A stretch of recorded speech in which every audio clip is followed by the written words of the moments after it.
Hello students, good morning. Welcome back to your English class. Students, we are reading chapter number 6,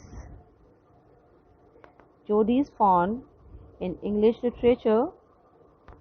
And till now, we have read in the story that there is a young boy named Jodi, whose father, Penny, got beaten by a rattlesnake and she instantly killed a doe and used her liver and heart as antidote to take out the poison from his body.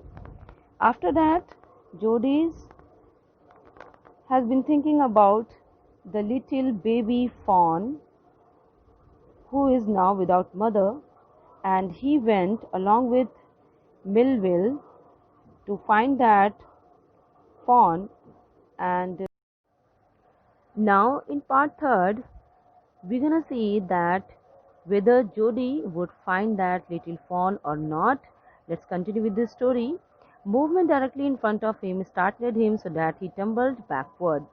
अब वहीं पे forest में, उस जंगल में, जोडी उस fawn को ढूंढ रहा होता है। अचानक से ही उसके सामने वो फॉन आ जाता है और उसको देख करके जोडी बिल्कुल स्टार्टलेड हो जाता है, चौंक जाता है और जिस वजह से वो लड़खड़ा के पीछे की तरफ थोड़ा हट जाता है।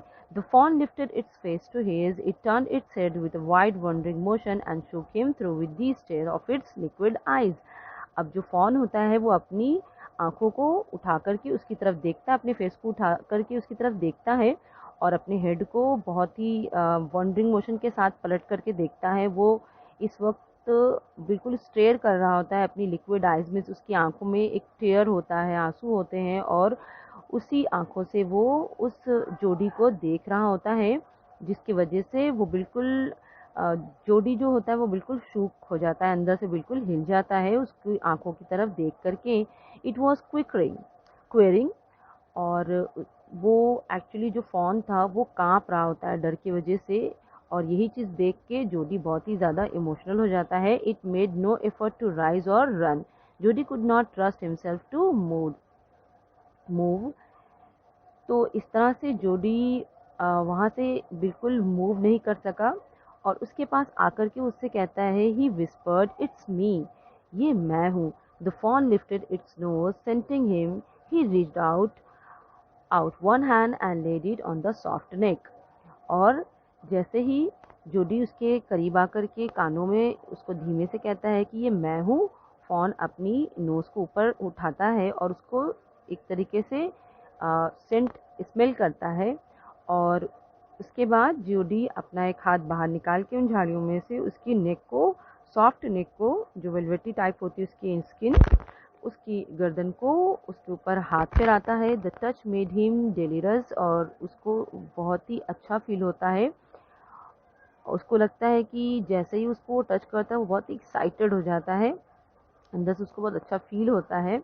The touch made him delirious. He moved forward on all fours until he was close beside it. He put his arms around its body. A light convulsion passed over it, but it did not stir. Convulsion means shiver, कांपना। तो उसके बाद वो अपने हाथों को उसके ऊपर से, उसकी बॉडी से टच करता है और उसके करीब आकर खड़ा हो जाता है। और जैसे ही उसकी बॉडी को टच करता है ऐसा लगता है कि उसके जोडी के पूरे बॉडी में बहुत ही ज़्यादा एक शिवरिंग हो जाती है, कपकपी आ जाती है जैसे वो उसको टच करता है। लेकिन वो जो फॉन होता है वहाँ से अपनी जगह से वो बिल्कुल भी हिलता नहीं है, मूव नहीं करता है। Let's go further. He stroked its sides as gently as though the fawn were a china deer and he might break it. उसके बाद stroked means थपथपाना। तो जोडी उस फॉन के पास जाकर के उसको धीरे से ऐसे तरीके से थपथपाता है जैसे कि कोई वो चाइना का डेयर टॉय हो और वो मिट्टी से बना हुआ हो, इतना नाजुक हो कि वो कहीं टूट ना जाए। Its skin was very soft, it was sleek and clean and had a sweet scent of grass. उसकी जो स्किन थी फॉन की वो बहुत ही स्लीक थी, स्मूथ थी, शाइनी थी और उसकी जो उसके पास से एक स्मेल आ रही थी, ग्रास की स्मेल आ रही थी क्योंकि वो वहीं पे रहता था। He rose slowly and lifted the fawn from the ground. और वो धीरे से आगे बढ़ता है और ज़मीन से उस fawn को उठा लेता है अपनी गोद में. Its legs hung limply. Limply means बिना किसी सपोर्ट के ऐसे लटकना. तो उसके जो लेग होते हैं उस fawn के बिना किसी सपोर्ट के लूजली हंग कर रहे होते हैं, लटक रहे होते हैं. They were surprisingly long and he had to hoist the fawn as high as possible under his arm. Hoist means pull up higher. तो इस तरह से जोडी उसको ऊपर की तरफ और ऊंचा उठाता जाता है और उसके जो लेग्स होते हैं, पाँव होते हैं, वो बहुत ही ज़्यादा लंबे होते हैं. He was afraid that it might kick and bleed at sight and smell of its mother. उसको डर होता है जोडी को कि कहीं फॉन उसकी तरफ किक ना मार दे या उसकी तरफ ब्लीड ना कर दे, क्योंकि वो उसी जगह पे थे जहाँ पे उसकी मम्मी थी. तो उसकी स्मेल की वजह से कहीं वो ऐसा ना करे. He skirted the clearing and pushed his way into the thicket. It was difficult to fight through with his burden. Clearing means जो फॉरेस्ट का बिल्कुल ओपन एरिया होता है, ओपन लैंड होता है, उसको क्लियरिंग बोलते हैं. तो इस तरह से वो उस एरिया के पास से निकल रहा था और ये बहुत ही मुश्किल था उसके लिए वहाँ से निकल पाना, क्योंकि उसके हाथ में अब वज़न था उस फॉन का. The fawn's legs caught in the bushes and he could not lift his own with freedom. और जो फॉन के जो लेग्स थे वो उन झाड़ियों में फंस जाते हैं और वो अच्छे से फिर उनको उठा नहीं पाता है, बहुत ज़्यादा उसको स्ट्रगल करना पड़ता है. He tried to shield its face from prickling vines. और वो साथ ही अपने चेहरे को भी बचाता है, क्योंकि वहाँ बहुत सारी झाड़ियाँ होती हैं, तो उन कटीले झाड़ियों से अपने फेस को भी बचाता है. Its head popped with his stride. और इस तरह से his heart thumped with the marvel of its acceptance of him. अब वो अपने फेस को थोड़ा कॉन्फिडेंट करके, स्ट्राइड मीन्स कॉन्फिडेंट के साथ, वो थोड़ा ऊपर की तरफ उठता है. और अब क्योंकि उसका जो हार्ट है वो मेल्ट हो चुका रहता है, क्योंकि उसको पता चल चुका होता है कि उस फॉन ने उसको एक्सेप्ट कर लिया है. He reach the trail and walked as fast as he could until he came to the intersection with the road home. और फिर वहाँ से वो जल्दी से चलता हुआ भागता हुआ उस सारे रास्तों पे जहाँ से वो आया था उसके थ्रू वो चलता हुआ उस इंटरसेक्शन के पास, चौराहे के पास आ जाता है जहाँ से घर के लिए रोड गई हुई होती है. He stopped to rest and let the fawn down on its dangling legs. तो उसके बाद वो थोड़ी देर के लिए रेस्ट करने के लिए वहीं पे ठहर जाता है और उस फॉन को नीचे की तरफ उतार देता है. और it wavered on them, it looked at him and bleated. और वो जो फॉन होता है वो उसकी तरफ वेव करता है और साथ ही साथ ब्लीट करता है. ब्लीट मीन्स मिमियाना. जैसे जो शीप होती है, जो हिरन होती है, उसकी जो आवाज़ होती है उसको ब्लीटिंग बोलते हैं. तो इस तरह से वो उसको देख के ब्लीट करता है. He said enchanted, I'll carry you after I get my breath. तो उसकी तरफ देख के खुशी के साथ वो जोडी इससे कहता है कि डोंट वरी, अभी मैं तुम्हें दोबारा से उठाऊंगा, एक बार मुझे थोड़ी सांस लेने दो क्योंकि मैं बहुत थक चुका हूँ. He remembered his father saying that a fawn would follow if it had first been carried. तो उसको अपनी पापा की बात याद आती है जोडी को कि कोई भी फॉन उसका पीछा तभी करेगा, मीन्स उसके साथ तभी राज़ी होगा चलने के लिए जब उसको आप उठाओगे पहले. He started away slowly. The fawn stared after him. तो थोड़ी देर के लिए फिर वो उससे दूर चलना स्टार्ट करता है और जो फॉन होता है वो उसकी तरफ घूरने लगता है. He came back to it and stroked it and walked away again. और वो उसके पास दोबारा आ जाता है, उसकी तरफ वो सहलाता है. स्ट्रोक्ड मीन सहलाना किसी को स्लोली. और वो धीरे धीरे चलना स्टार्ट कर देता है. Jody it took a few wobbling steps toward him and cried piteously. जो फॉन होता है, वॉबलिंग मीन्स लड़खड़ाना, उसके पाँव ठीक से वर्क नहीं कर रहे होते हैं, तो वो थोड़ी देर चलता है उसके पीछे पीछे, जोडी के पीछे पीछे, और फिर वो बहुत ही ज़्यादा दर्द में कराने लगता है. It was willing to follow him. Means इससे ये पता चलता है कि वो जो फॉन था वो सच में जोडी के साथ आना चाहता था, उसको वो फॉलो करना चाहता था. इट बिलोंग टू हिम, वो उसी को ही बिलोंग करता था. It was his own. और ऐसा शो हो रहा था कि वो जो फॉन था वो जोडी का ही है. He was light-headed with his joy. He wanted to fondle it, to run and romp with it. तो उसके बाद क्योंकि ये देख करके जोडी बहुत ही ज़्यादा खुश हो जाता है और उसके जो he was just light headed, वो भूल जाता है इस इतनी ज़्यादा वो खुशी मिलती है उसको ये देख करके कि फ़ॉन ने उसको एक्सेप्ट कर लिया है, तो वो बहुत ही ज़्यादा खुश हो जाता है और फिर वो चाहता है कि वो उसको और अच्छे से सहलाए, प्यार करे और फिर उसके साथ खेले and to call it to come to him, और साथ ही उसको अपने साथ बुलाना चाहता है। He dare not alarm him, और अलार्म हेयर मीन्स फ्राइटेन, डराना, लेकिन उसको डर होता है कि कहीं वो उसको कहीं से मीन्स उसकी कंपनी उसको कहीं डरा ना दे उस लिटिल फॉन को। He picked it up and carried it in front of him over his two arms, it seems to him that he walked without effort. और फिर उसके बाद दोबारा से जोडी उस फॉन को अपनी गोद में उठा लेता है दोनों आर्म्स के साथ, दोनों हाथों से, और फिर इस तरह से वो चलता है जैसे कि उसको कोई वज़न नहीं है और बिना मेहनत के ही वो चल रहा होता है। His arms began to ache and he was forced to stop again. लेकिन थोड़ी दूर चलने के बाद उसके आर्म्स दोनों दर्द होने लगते हैं और वो थोड़ी देर के लिए रुक जाता है दोबारा से। When he worked on the fawn followed him at once. जैसे ही वो उसको उतार करके आगे बढ़ता है जोडी, वो जो फॉन होता है पीछे पीछे उसके आना स्टार्ट कर देता है। He allowed it to walk a little distance. तो वो उसको फिर अपने साथ थोड़ी डिस्टेंस पे, दूरी पर रख के उसको अपने पीछे आने देता है। Then picked it up again. तो सारा रास्ता उन लोग इस तरीके से कवर करते हैं कि कभी वो उसको गोद में उठाता है, कभी वो उसको फॉलो करता है। तो जोडी और फॉन दोनों इस तरह से एक साथ उस पूरी जर्नी को कवर अप करते हैं। The distance home was nothing, he could have walked all day and into the night carrying it and watching it follow. तो अब जोडी जो है वो फ़ॉन की कंपनी को एंजॉय कर रहा होता है और इसलिए उसके घर की जो दूरी होती है उसके लिए कुछ नहीं होती है।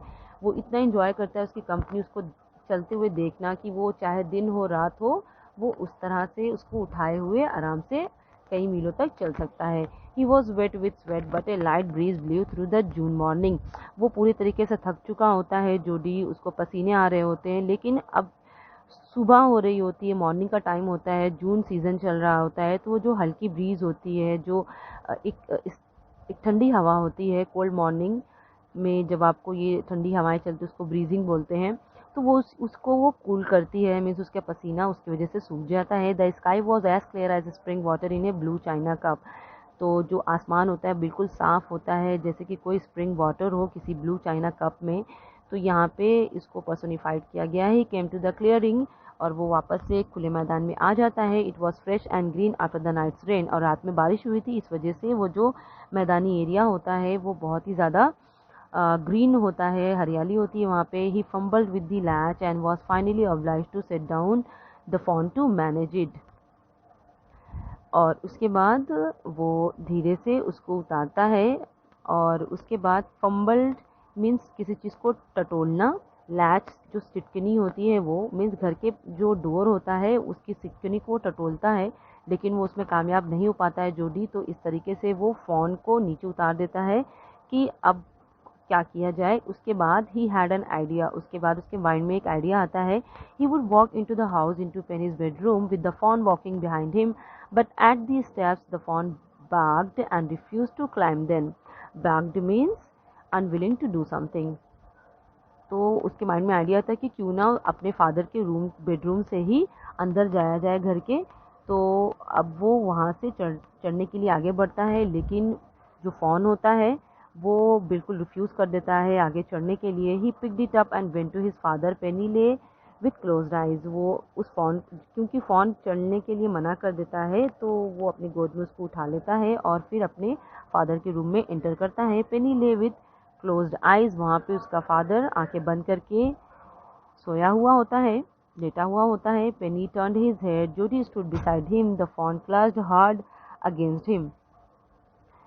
और जैसे ही उसके फादर अपने सर को घुमा करके देखते हैं, जोडी वहीं पे खड़ा हुआ होता है और उसके हाथ में वो कस करके अब फ़ॉन को पकड़े हुआ होता है अपने दोनों हाथों से। It seems to Penny that the boy's eyes were as bright as the fawn's, और पेनी उसके फादर को लगता है कि जो उसके बेटे जोडी की आंखें हैं बिल्कुल उसी तरह चमक रही होती हैं जैसे कि उस फॉन की हों।